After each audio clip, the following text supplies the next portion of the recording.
Татарстан өзебезнең шималдан файдаланып, электрон техника өчен тонорлар җитештерергә әзер. Россиядә бердән-бер шундый завод Менделеевскида эшли һәм яңа шартларда рецептурын үзгәртә.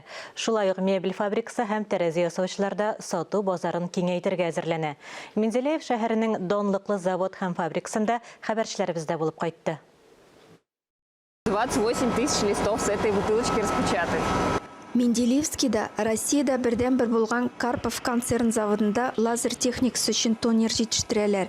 Җитештерү өзлексез бара, сыйфат контроле дә катгый.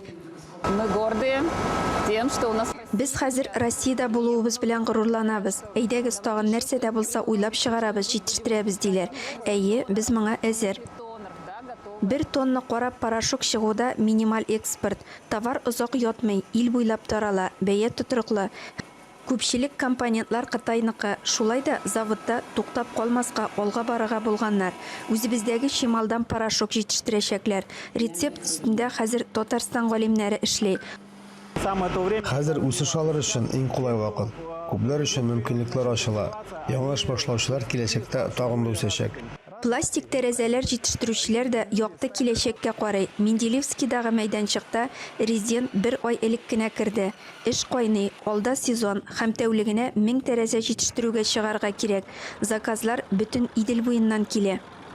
Җәйгә кадәр һәрберсе 10 000 квадрат метрлы 5 корпусын барысы да эшли башлаячак. Менделеевскиның мебель фабрикасы остаханәләрендә дә яңа буяулар белән эшләргә уйлаганнар.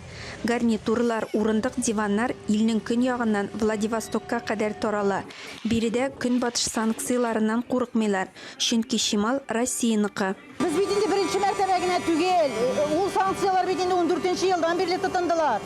Biz bit инде 94 елдан бирле бу бизнеста төрле кризисларны үттек. Фабрика актив алга бара, заказлар арткан, предприятие штатны киңәйтергә әзер. Иң куандырганы Менделеевскига эшкә дип башка шәһәрләрдән килүчеләрнең күбесе биредә төпләнеп кала. Ләлә Зайнуллина, Алмаз Хакимов, Илдар Галәүддинов, Татарстан яңалыклары.